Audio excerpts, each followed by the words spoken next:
अथ शूरसुतोवादम् पुत्रयोः समकारयत् पुरोधसा ब्राह्मणैश्च यथावद्गीयसंस्कृतम्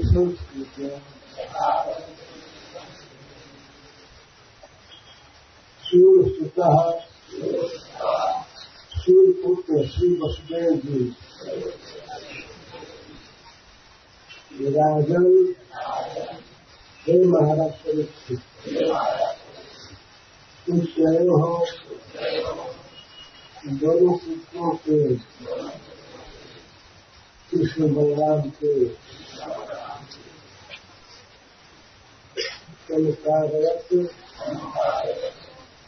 अच्छा से कराए पुरोधसा उसके पुरोहित के द्वारा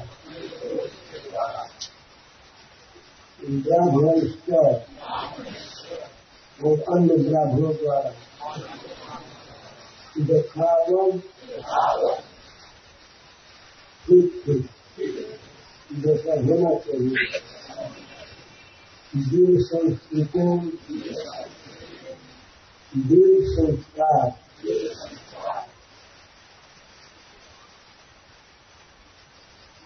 तो सुखदेव गोस्वामी कहते हैं व्याख्या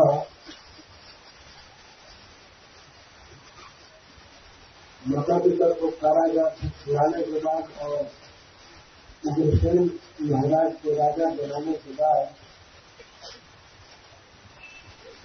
वसुदेव जी अपने पुत्रों का दिल संस्कार कराए अपने पुरोहित द्वारा और ब्राह्मण द्वारा दिल संस्कृति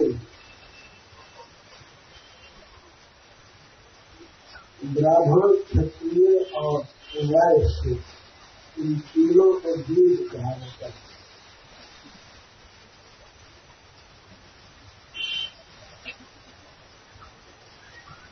क्योंकि ये दो बार जन्म लेते हैं एक बार माता पिता के गर्भ से माँ के गर्भ से और दूसरी बार गुरु के द्वारा जन्म कराया जाता है।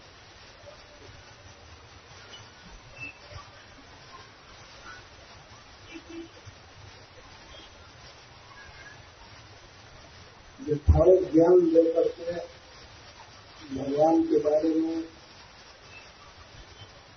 और समस्त नियमों में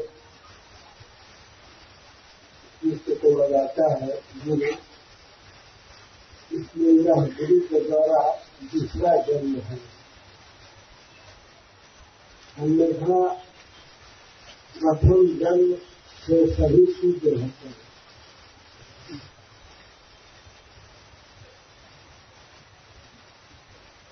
दिल संस्कृति जरूरी है। संस्कार दिल संस्कार का ब्राह्मण संस्कार भी नहीं होता।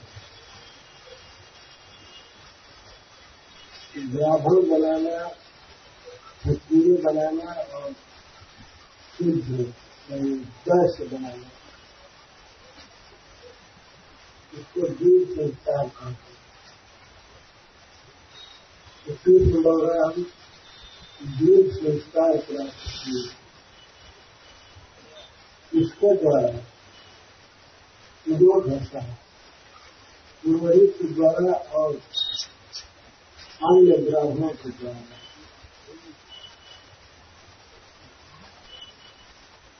इस अवसर पर श्री वसुदेव जी ने बहुत दान दिया ब्राह्मणों को। तेभ्यो अजान दक्षिणा जावत बहुत सी गौएं दान दिए।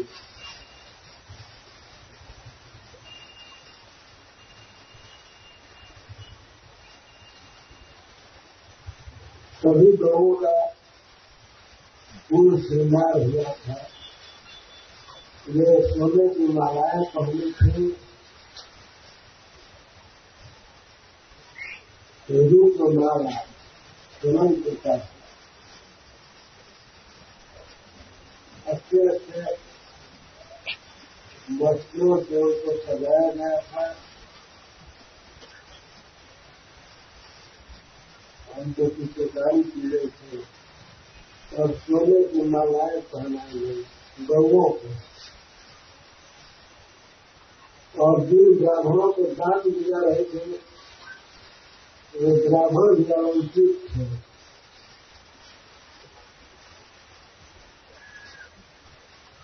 ये भी अच्छा अच्छा वस्त्र पहन करके और तिलक आदि से सुशोभित है।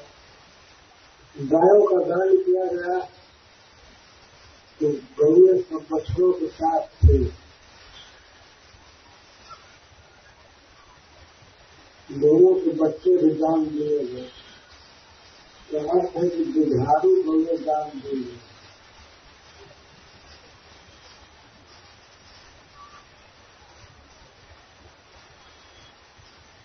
भोग मांगनी, गायों को बहुत सुंदर वस्त्र ओढ़ाए गए थे, रेशमी वस्त्र,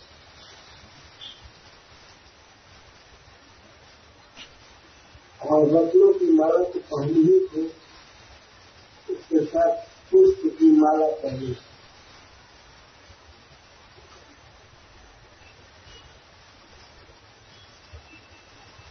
भगवान कृष्ण के जन्म के समय और श्री बलराम के जन्म की बात सुनकर, कृष्ण का जन्म देखकर और बलराम जी के जन्म की बात सुन करके दुष्देव जी ने मन में संकल्प किया था जितनी गाय देने था तो सभी गाय दान दी। जिन गायों का कंस अपहरण कर लिया था, पहले तो पता था कि शायद समस्त जगहों का धन छीन लिया था, गाय वगैरह भी, तो दुष्देव की गायों का अपहरण किया था। जहाँ गाय थे वहां से अपने झुंड में ले आया कंस। दुष्देव जो भी गाय दान नहीं कर पाए, जिन गायों को दान देने का संकल्प किए थे उन गायों को और अन्य सभी गायों को कंस जबरदस्ती अपने झुंड में मिला लिया था।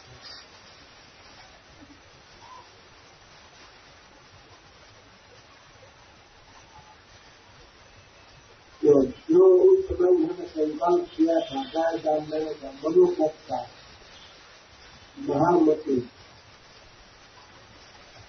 महान मती वाले वसुदेव जी उनको गाय याद करके और आज दान दे। कृष्ण के जन्म के समय जो संकल्प किए थे वो गाय दान दे, 10,000 गाय दान देने का संकल्प किए। बलराम के जन्म पर भी संकल्प किए। उस समय दान कर नहीं सकते थे। यही बात थी कंस गायों को छीन गया था और एक कारागृह में थे, उसका गाय दान देने का प्रश्न ही नहीं था, लेकिन फिर भी इतना मन में उत्साह था कि मन में संकल्प कर लिए कि गाय दान करनी। महामती को आकर के सुखदेव गोस्वामी कहते हैं, उनका मन बहुत बड़ा था।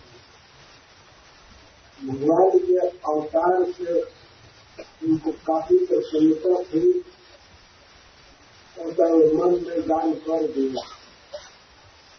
आज दीर्घ संस्कार के समय इन सारी लोगों को प्राप्त करके दान दिए। जिन लोगों को देने का संकल्प किए थे वही लोग पूर्ण से मिल गए। कंस की मृत्यु के बाद सभी गाय पुनः वसुदेव जी की हो गई।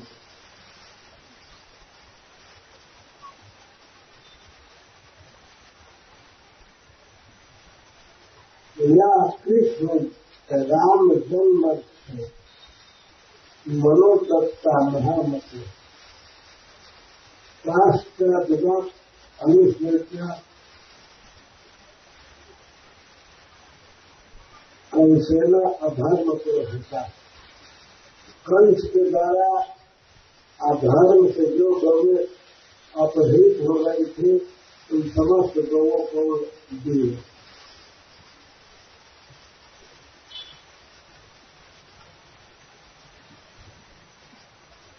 तो कोई भक्त यदि कृष्ण को देना चाहता है और शक्ति नहीं होती है देने की तो भगवान व्यवस्था करवा देते हैं।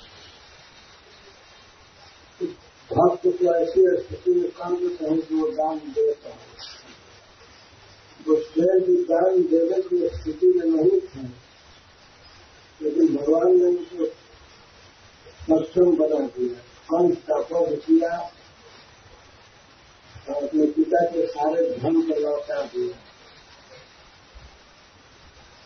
गौए सहित।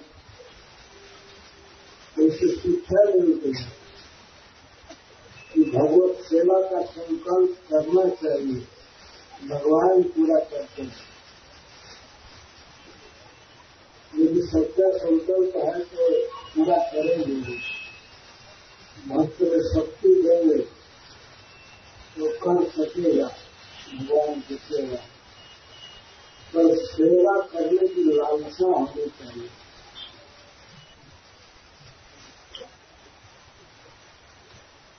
भगवान सेवा की भावना से संतुष्ट होकर उसकी सेवा की लालसा पूरी करते हैं।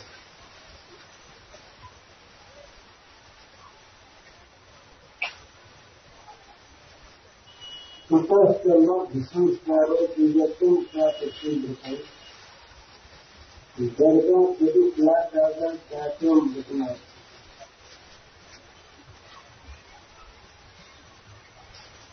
उसके बाद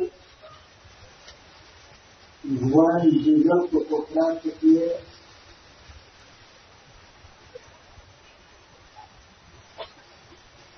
और बहुत से नियम धारण किए। व्रत ब्रह्मचर्य व्रत का पालन शुरू किया।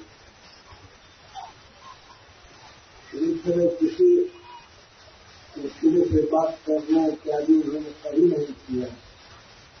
ब्रज में तो वो स्वतंत्र थे, कोई नियम नहीं था, कहीं भी किसी स्त्री से बात चालू कर देते थे तो बात ही नहीं बैठने लगते थे, गीत गाते थे। यह असर ब्रह्मचर्य जीवन में नहीं चलता, लेकिन अब सुसंस्कृत हो गए, ब्रह्मचारी बनते गए और अपने कुल के आचार से गर्भाचार से गायत्रम व्रत राष्ट्र। गायत्रम व्रत का अर्थ है ब्रह्मचर्य व्रत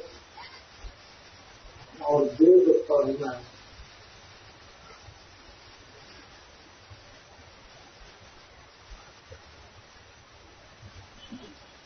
ब्रह्मचर्य के दो अर्थ हैं।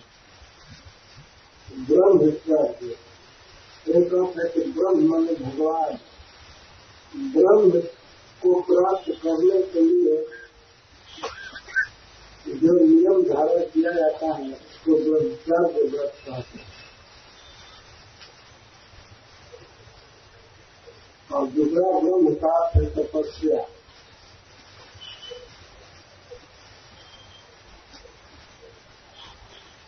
शरीर की चरम शक्ति,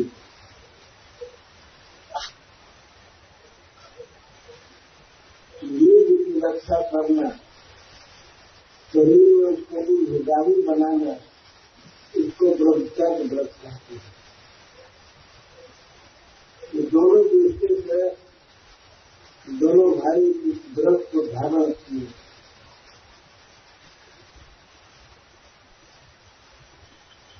चंद वर्ष धारण करके और अब बिल्कुल में रहने की इच्छा की और पढ़ने की इच्छा की, गुरुकुलवास की इच्छा की और वेद पढ़ने की इच्छा की। ऐसी दोनों सर्व विद्या नाम प्रभव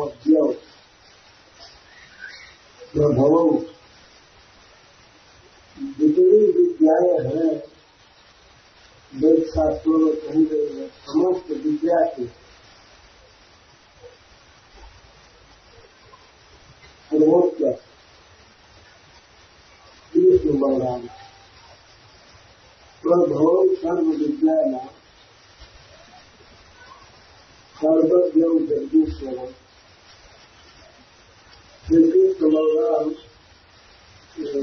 समस्त विद्या के प्रवर्तक हैं, सर्वज्ञ हैं और जगत ईश्वर है।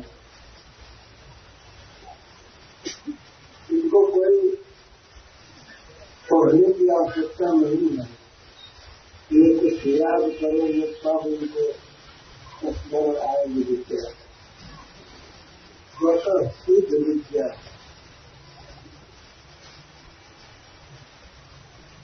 इस संसार में तो कई साल पढ़ने के बाद एक छोटी सी विद्या जैसी सकता है, 4 वर्ष 5 वर्ष, और वो भी बहुत पैसा खर्च करके नहीं पढ़ पाता है। कोई एक विद्या और वो भी पूरा नहीं जागर कर पाता है, परंतु भगवान कृष्ण में ये सारी विद्याएं, सारी कला स्वतः सिद्ध है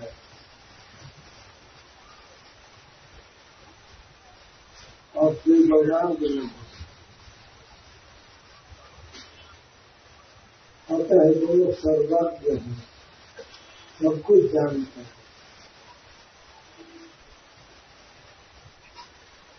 जीवों के ईश्वर है।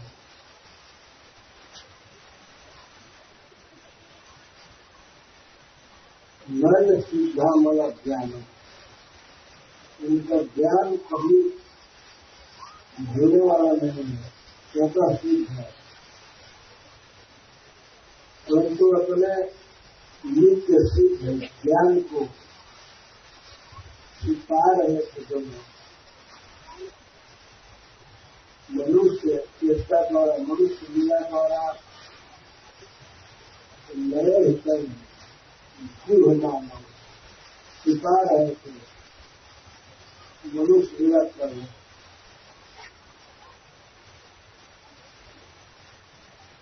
और इसके लिए गुरुकुले वासम इच्छन कर दोनों इच्छा के हम पढ़ने जाएंगे,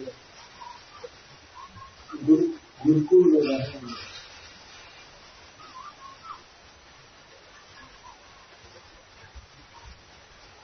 तो उनकी इच्छा को जानकर बुश्केल जी ने इनका एडमिशन कराया उज्जैन में। उज्जैन में मुनि रहते थे, उनका नाम सांदीपनी मुनि था। समस्त वैदिक विद्याओं में पारंगत थे, काशी के थे। काशी से आकर के अवंतिका में उज्जैन में रहते थे।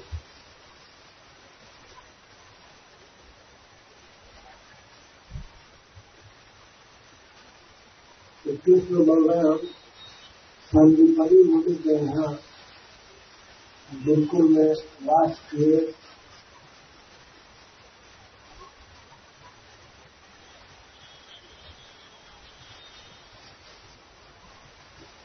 और सच्चे शिष्य की तरह गुरु की सेवा कर रहे थे।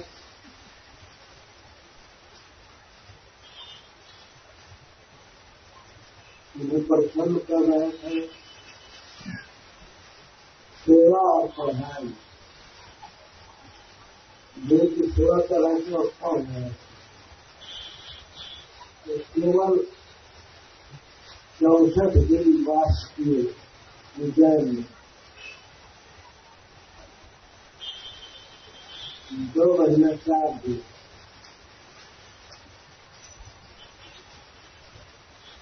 और 64 दिन में ही 64 विद्या सीख गए।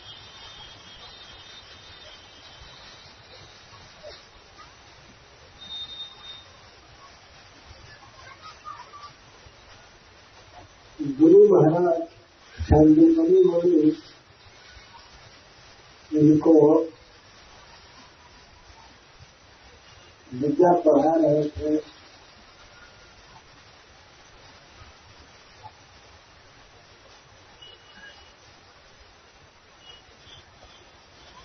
तो 64 दिन में 64 विद्या पढ़ाए।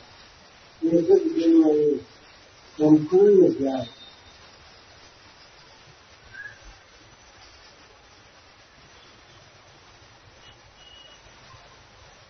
उनकी सेवा से और स्वभाव से प्रसन्न होकर, जो शुद्ध भाव चलता थी, वो सेवा से प्रसन्न होकर संदीपनी गुरु जी ने प्रवासो वेदा लक्ष्मी समस्त वेदों का अध्ययन कराए। उपनिषदों के साथ वेद के सभी अंगों का अध्ययन कराए। इसका रहस्य धनुर्वेद। इसलिए क्षत्रिय है, इस भगवान इसलिए गुरुदेव को मंत्रों के साथ धनुर्वेद सिखाया।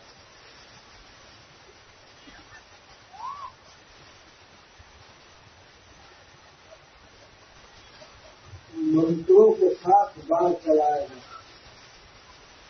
एक बाण को चलाने पर इससे हजारों बाण निकलते हैं। मंत्र की शक्ति है, उसको रहस्य कहते हैं। तो धनुर्वेद की शिक्षा से जुड़े सारे रहस्य मंत्रों को बताया।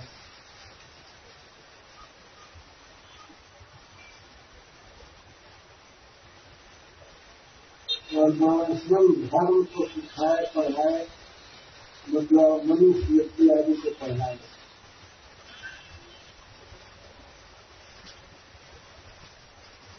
इसके साथ न्याय पथ, तर्क विद्या। न्याय पठन का एक अर्थ है विवाह पढ़ाए।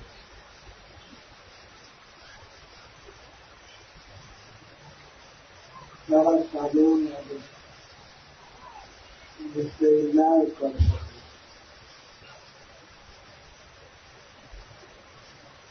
और अनुच्छुति विद्या, अनु इच्छा का अर्थ है ध्यान से किसी तथ्य पर विचार करना। तो देह क्या है और देह के को ध्यान करने वाला आत्मा क्या है और परमात्मा क्या है, इन पर भारी भांति विचार करना। इसको अनुच्छुति विद्या कहते हैं, ब्रह्म विद्या।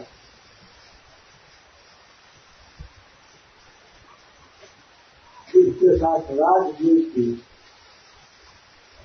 राज कैसे चलाना चाहिए, ये 6 प्रकार की विद्या होती है राजनीति की। तो सब विधान राजनीति का ये राजनीति सिखाए। कृष्ण भगवान समस्त नरों में श्रेष्ठ है, सभी विद्या के प्रवर्तक हैं। तो एक बार गुरु जी पढ़ते थे, सभी मिनट मात्र हुआ। एक बार में विचारों करते थे, एक बार के विचारों को ही सुन करके सब कुछ याद कर लिए। तो ज्ञान के समय पर तो उसमें आप ही सब कुछ है, अपने आप जो सिद्ध है, क्योंकि सर्व विद्या प्रवर्तक कृष्ण बलराम ही समस्त विद्याओं के फाउंडर है। इन्हीं गुरु के द्वारा विज्ञान प्राप्त की है। भगवान की लीला है। भगवान इसलिए विद्या सीख रहे हैं गुरु से कि मनुष्य जाति इस तरह से सीखे। ऐसा नहीं कि मैं भगवान हुआ तब मैं किसी से पढ़ूंगा नहीं, तब तो सब अपने मन से भगवान बन जाएंगे। कि भगवान इस धर्म का प्रवर्तन करना चाहते थे कि गुरु स्वीकार करना चाहिए, पढ़ना चाहिए विद्या को।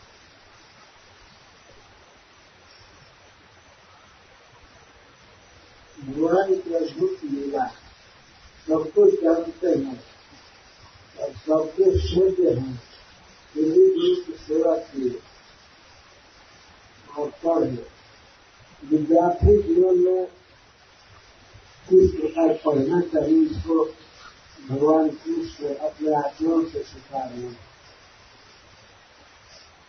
अहोरात्र चतुर्थ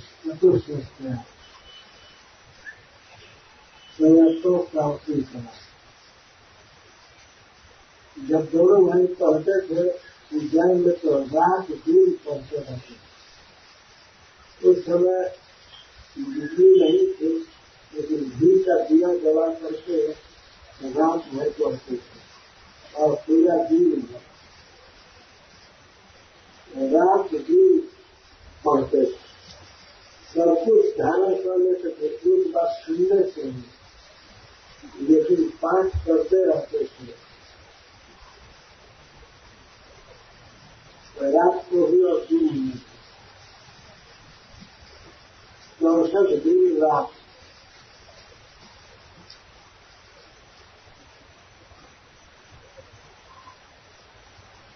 अहोरात्र चतुर्थ मन को एकाग्र करके, इंद्रियों को वश में करके, और 64 दिन रात में 64 विद्या सीखना।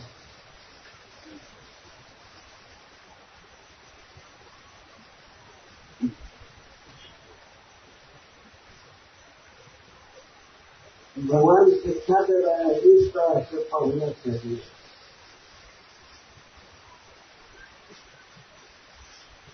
कभी कभी कोई व्यक्ति सोचता है कि अरे मैं पढ़ा हूँ, क्या है पढ़ने में।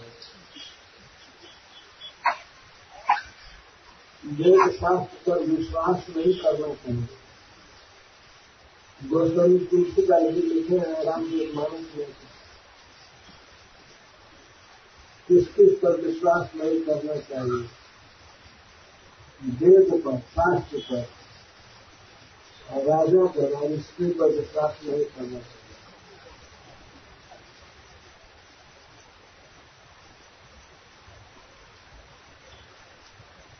और चाणक्य कवि कहते हैं, पुष्प के सुतया विद्या पर हस्त गतम धनम उत्पन्न कार्य नशा विद्या का धनम। जो पुस्तक में विद्या है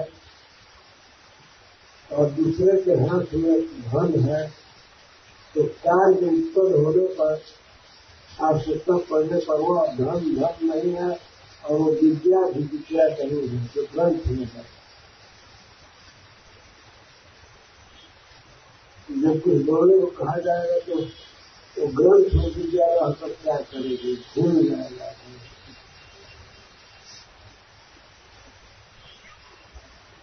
ये कहते हैं ज्योतिष शास्त्र निपति बसना है।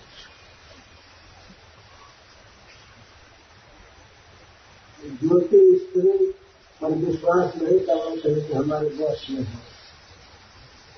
कब ठीक बदल जाएगा कोई ठीक नहीं। और शास्त्र पर भी ये विश्वास करने को ये नहीं समझना चाहिए कि अब सब कुछ याद है। काम लगने को वो भूल जाता है। और राजा को कितना भी सेवा कीजिए लेकिन फिर तुरंत बदल जाता है।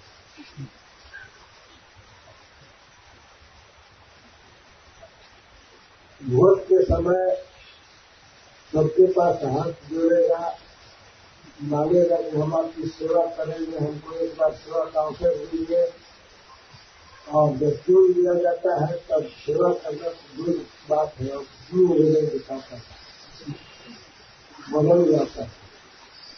यही स्वभाव है राजा। उसमें कहते राखिए नारी जगती माही, ज्योति शास्त्र के प्रति बसना है। स्त्री को पति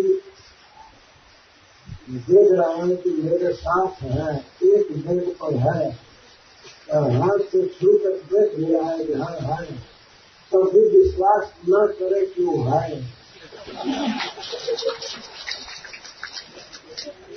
राखिए नारी जगती की जमाए हुई,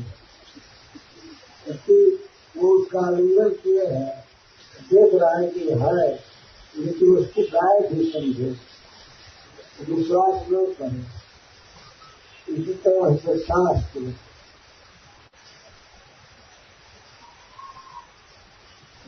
पर विश्वास नहीं करे कि याद हो गया है।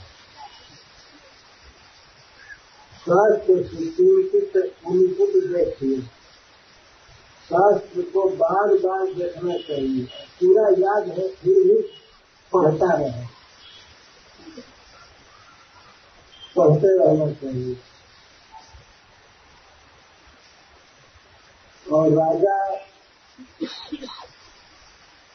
का मूड बार बार देखना चाहिए, कैसा है। भूत सुसेवित पुण्य उल्लेखिए, बार बार राज दरबार में जा करके उसको प्रसन्न करने की कोशिश करनी चाहिए। ये नहीं सोचना चाहिए कि बस प्रसन्न है, एक बार हो गया तो प्रसन्न है ही, वो बदल जाता है। तो भगवान ये शिक्षा दे रहे हैं शास्त्र पढ़ने की, 64 दिन बात पढ़ते रहे, रच रहे थे। सर्व विद्या के जन्मदाता हैं, तो सब कुछ जानते हैं, फिर भी पढ़ रहे थे और अद्भुत तरीके से पढ़ रहे थे। रातों रात जंग करके दिन भर पढ़ते थे, रात भर पढ़ते थे। तब इस तरह से विद्या ग्रहण की जाती है, तब जाकर के गीता का उपदेश किए, इस तरह से पढ़ाई की।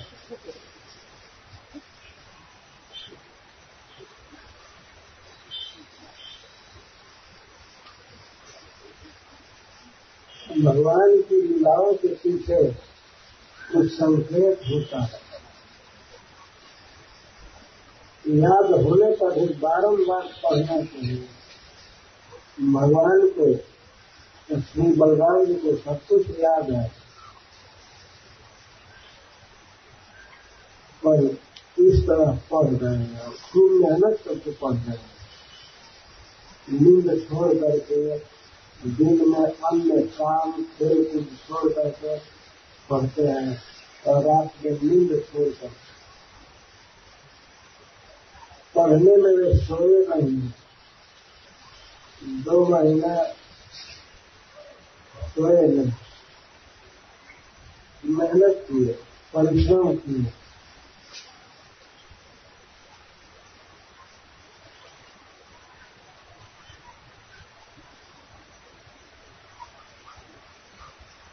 इस तरह से दोनों भाई पढ़ करके क्वालिफाइड बने।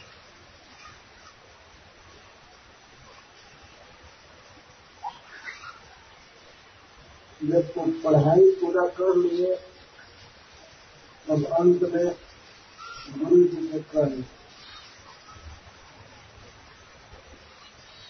पहले का नियम था, गुरु से कहते थे विद्यार्थी कि हम आपकी क्या सेवा करें, तो गुरु की इच्छा के अनुसार दक्षिणा देते थे।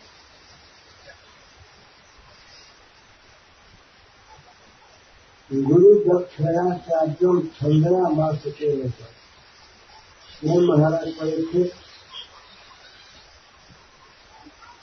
कृष्ण बलराम पढ़ाई के बाद गुरु संजीवनी मुनि से जाकर के कहे देर कर, गुरु जी हम आपको क्या दक्षिणा दें।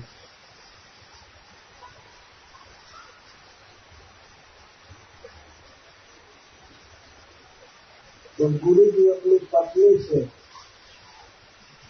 परामर्श किए, राय लिए।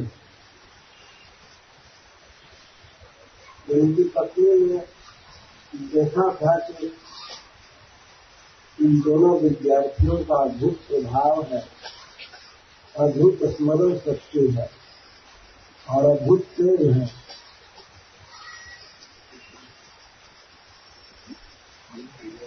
तब वह बोली कि हमारा पुत्र प्रभास में जब हम गए थे तो मर गया था, समुद्र में लहर आया और लहर बहा ले गया।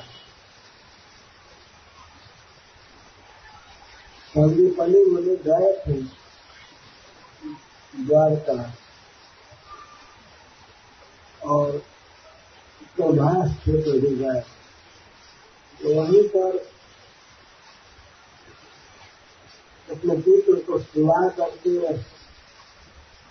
जो के वह कर रहे होंगे, इस समुद्र में लहर उठी गई थी और उस लहर में बच्चे को बहा दिया, समुद्र में डुबा दिया,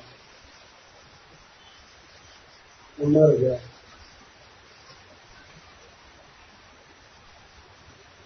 और शव का भी पता नहीं लगा। उनकी पत्नी ने कहा कि जो पुत्र मर गया है उसी को लाने के लिए चाहिए, उनमें बहुत शक्ति है, उनका बहुत प्रभाव है, ये अवश्य ला देंगे। जयस्तम महिमानम अद्भुतम संयुक्त राजन अतिमानुषम गतिम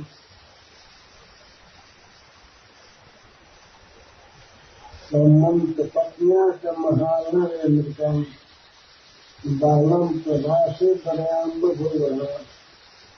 प्रभास तीर्थ में उनका बच्चा मर गया था समुद्र में डूबकर, तो उसी मरे हुए बच्चे को लाने के लिए कृष्ण बलराम से कहे कि बेटा हमारा पुत्र मर गया था प्रभास क्षेत्र में, इसी को ला दे, यही दक्षिणा चाहता हूं।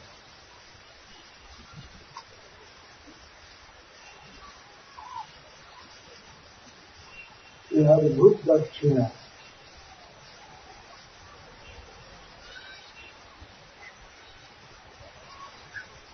भगवान से इस प्रकार की दक्षिणा मांगना कोई आश्चर्य नहीं है, सर्व समर्थ है। इस संदीपनी मुनि अपने पत्नी से जो मंत्रणा करके वर मांगे, दक्षिणा मांगे।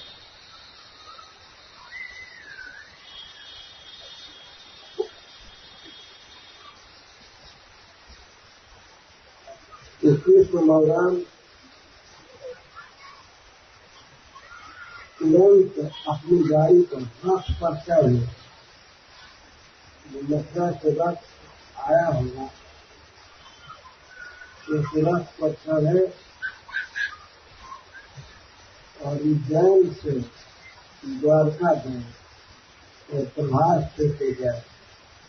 कितना दूर है, लेकिन उसको चढ़ करके जाए प्रभास से जाए।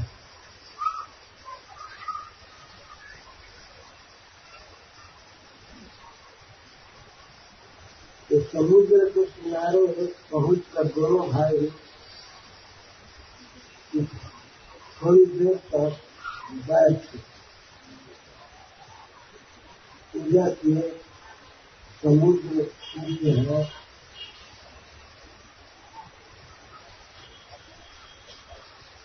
जब बैठ कर ध्यान किए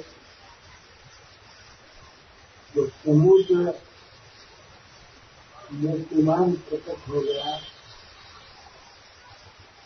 इस बलराम से कहा,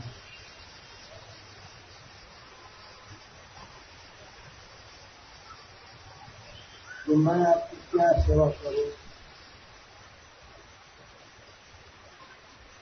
भगवान ने कहा, क्षमा भगवान आशु गुरु पुत्र प्रदीयता।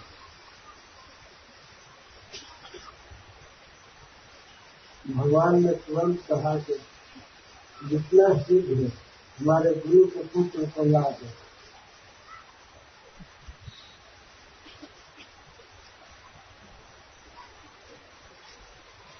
वह बालक के घर महान उर्दू से लहर से डुबा लिया गया है। तुम समुद्र को तुम बच्चे को डुबाए हो, अतः उसको लाए। भगवान की लीला बहुत है।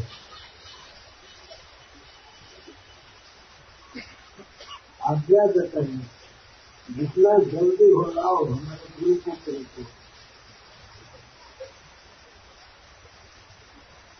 यो असौति हत्या दृष्ट, जिसको तुमने यहाँ दृष्ट लिया, डुबा ली, महत्व लिया, महता लिया, बहुत बड़ी बड़ा पड़ा, जहाँ घाटा पड़ा, उसको बाहर ले गए थे। लाओ तो समुद्र बोला, हे देव, हे परम पूज्य, नवाह आश्रम, हमने उस बच्चे का हरण नहीं किया, हमने नहीं डुबाया। हमारे भीतर समुद्र में पंचजन नाम का एक पशु रहता है, जाके रहता है। दैत्य पंचजनों महान, एक महान पशु रहता है जिसका नाम पंचजन है। वो हमारे जल के भीतर रहता है, अंतर जल चढ़ा है। वही बहा ले गया बच्चे को। और उसने बताया कि वह शंख के रूप में रहता है, वह असुर शंख के रूप में रहता है। तो वही ले गया बच्चे को।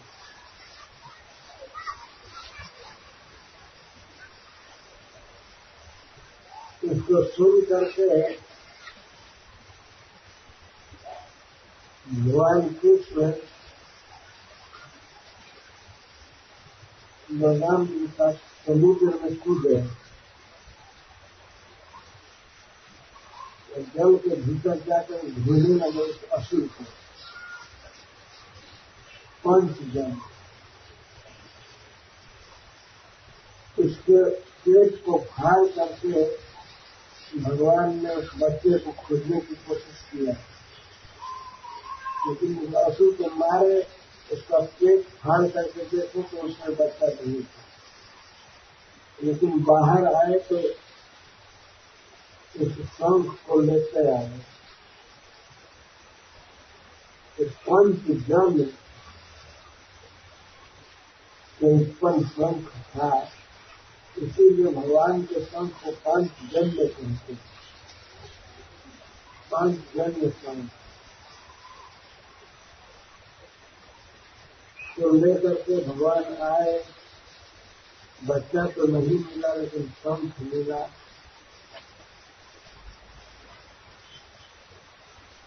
जब बच्चा वहां नहीं मिला तो भगवान इसके बाद यम राजधानी स्वयंपुरी गए गंगा जी के साथ,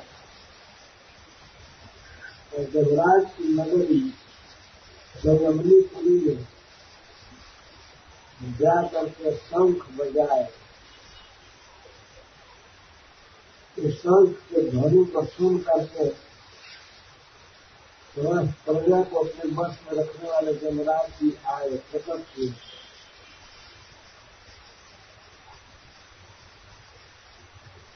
और भगवान की बहुत बड़ी पूजा किए, महत्वपूर्ण सफर में महान पूजा किए। भक्ति से बढ़ी हुई पूजा, भक्ति से पूजा कर।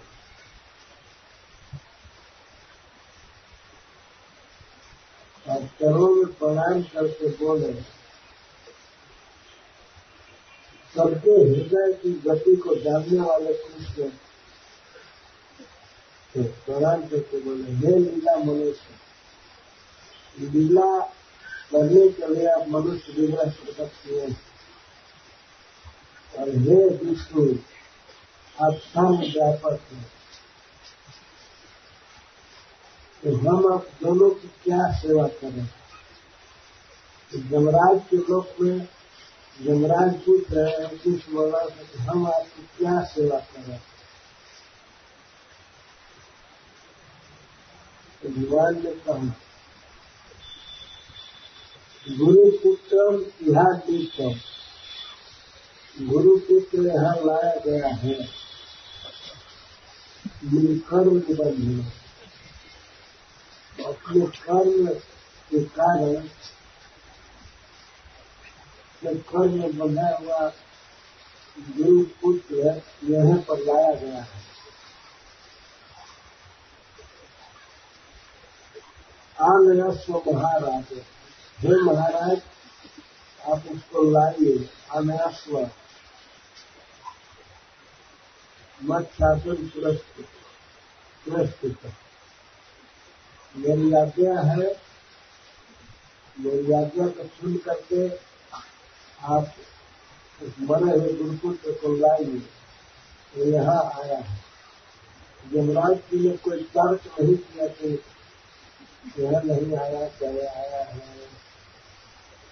अब तो मर गया है, जीवित नहीं है, ऐसा कुछ नहीं कहा। हे लीला मनुष्य, हे विष्णु, हम आपकी क्या सेवा करें?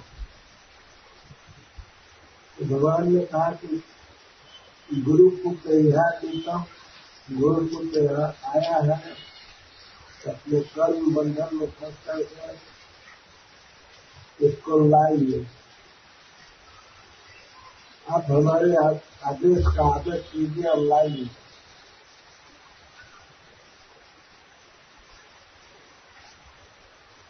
तो भगवान की आज्ञा को सुनकर यमराज ने कहा, कथा इसी, ठीक है प्रभु।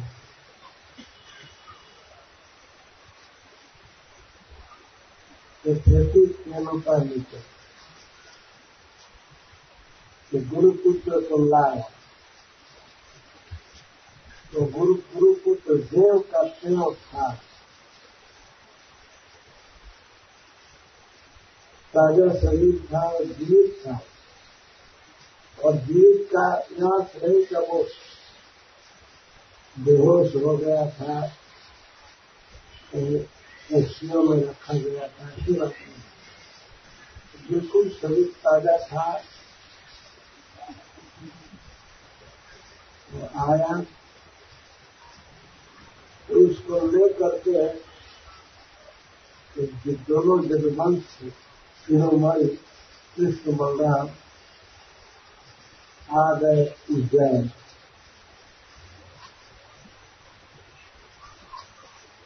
तो गुरु जी को दक्षिणा चाहिए।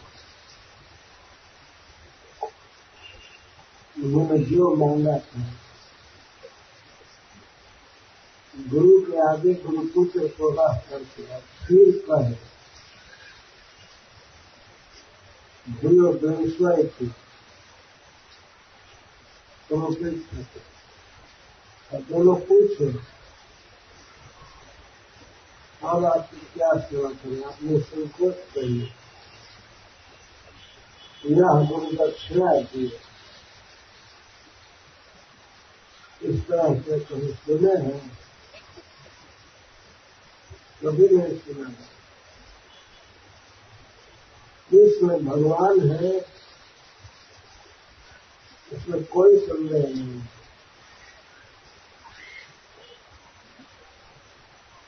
तो किसी दूसरे व्यक्ति को कह दे कोई कि ये भगवान है, पर इस कथन में 100% असत्य हो सकता है, परंतु भगवान कृष्ण के भगवत्ता के विषय में कोई संदेह नहीं। कृष्ण तो भगवान स्वयं परम ईश्वर है। तो गुरुकुल में पढ़ने गए तो पढ़ाई के समय में ही गुरु को दक्षिणा सिखा करके उन्होंने अपनी अद्भुत शक्ति का परिचय किया। तो गुरु जी प्रसन्न हो गए और कृष्ण बलराम अपने घर मथुरा आने के लिए प्रस्तुत हुए। तब गुरु जी आशीर्वाद दे रहे हैं।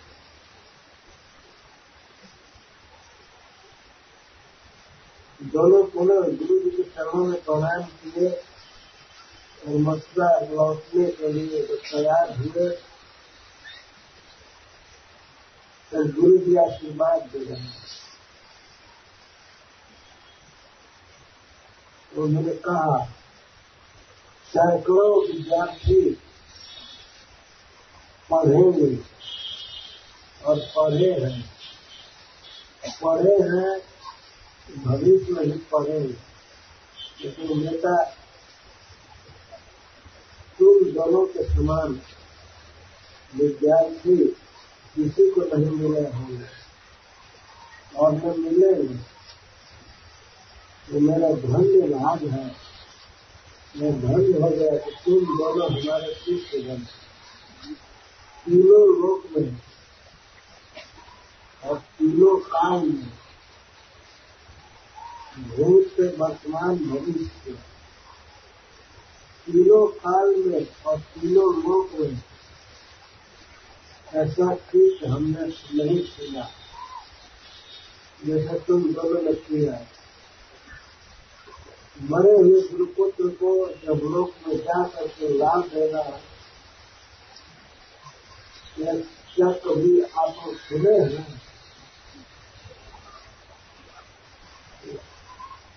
केवल देश में के रिपोर्ट के पढ़ लेते हैं किसी पुस्तक में तो ये भगवान है, वो भगवान है, भगवान तो खास भगवान है। और भगवान कई हॉस्पिटलाइज लीला कर रहे हैं। भगवान इसमें बीमार हो गए और उपचार चल रहा है।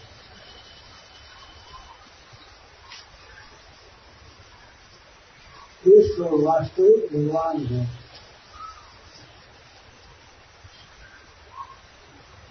उनकी लीलाएं पढ़ने से पता चलता है।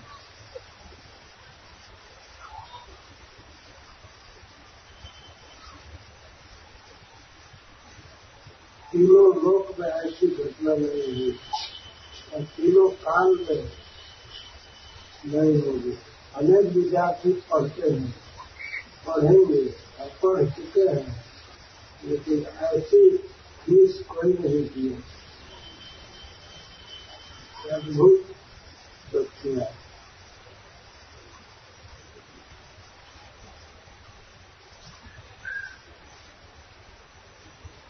भगवान की एक एक लीलाएं इस बात का प्रमाण है कि ये कृष्ण परम ईश्वर है।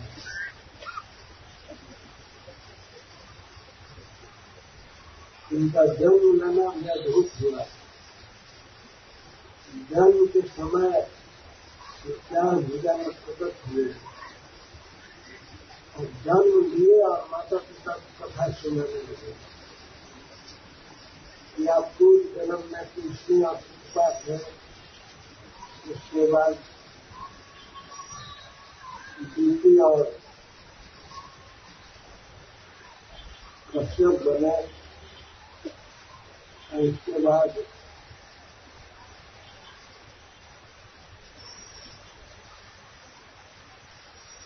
आप देवती वसुदेव के रूप में जन्म लिया। जन्म लेते ही कोई बच्चा अपने माता पिता की कुंडली बनाना चालू करेगा।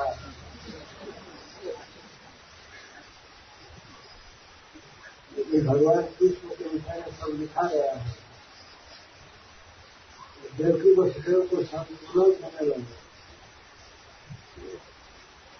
कि आप लोग 3 जन्मों में हमारे माता पिता बने हैं और मैं 3 जन्मों में अपना पुत्र बना है।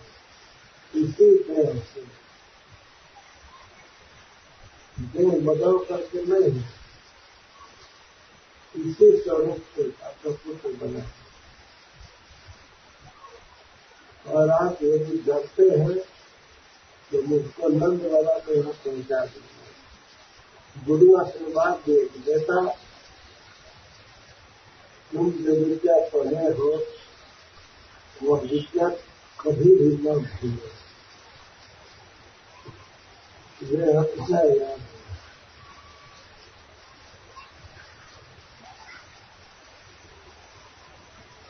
अब तुमने हमारे वंश की वृद्धि किया है, मेरे पुत्र को ला दिया, तो तुम्हारा वंश बहुत बढ़ेगा। भगवान का विवाह 16,008 हुआ और प्रत्येक स्त्री के 10 पुत्र हुए, एक कन्या। इस तरह से बढ़ा।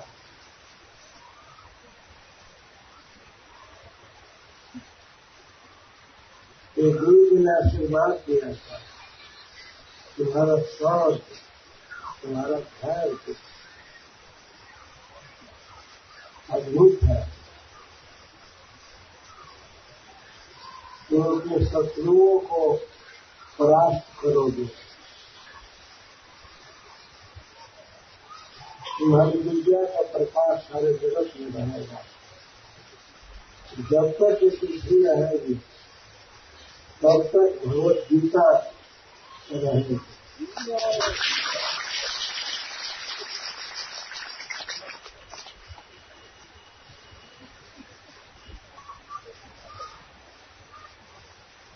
अब तुम्हारी उज्ज्वल कीर्ति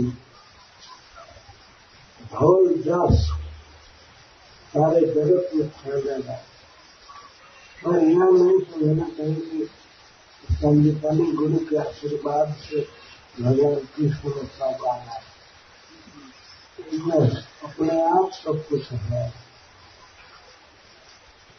तो गुरु जी ने बस आशीर्वाद दे रहे।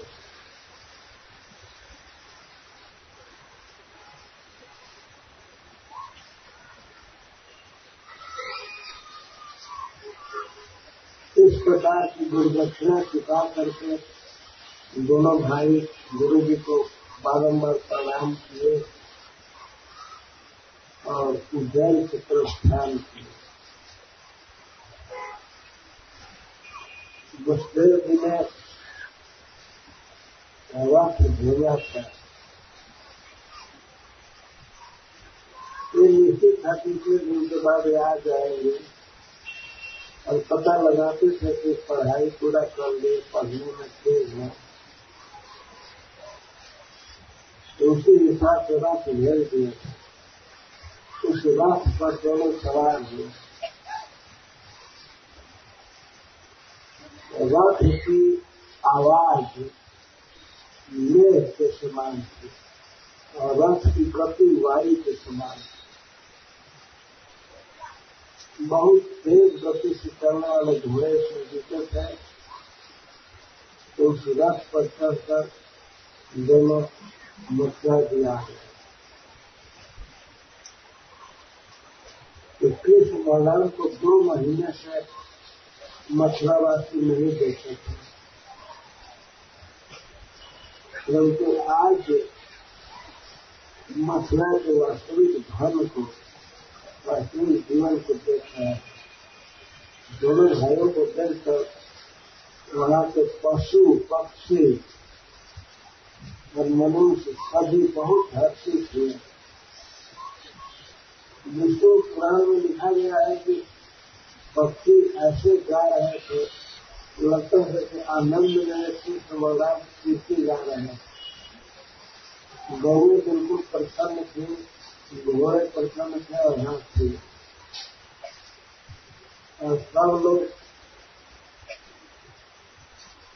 नृत्य करके बाजे बजा करके कृष्ण बलराम का स्वागत किए।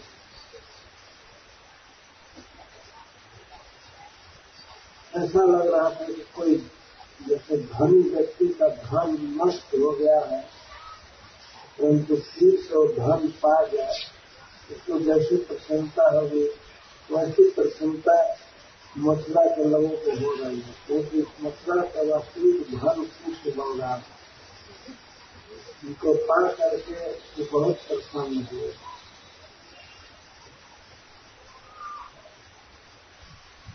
बहुत बड़ी पढ़ाई पढ़ करके लौटे हैं, इसलिए सब लोग बहुत प्रसन्न हैं।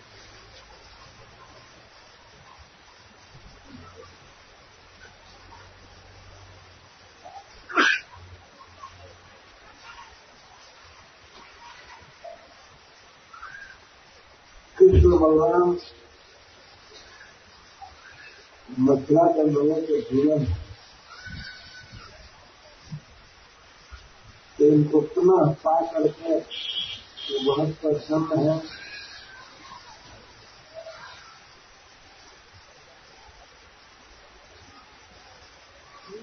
तो इसके बाद कथा है कि भगवान कृष्ण माता यशोदा की याद करके, नंद बाबा की याद करके, सखाओं की याद करके और गोपियों की याद करके उद्धव जी को ब्रज में भेज रहे हैं।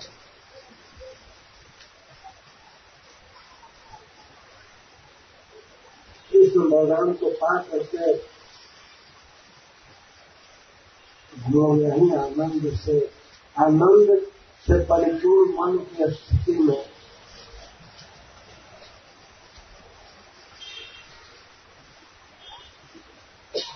वह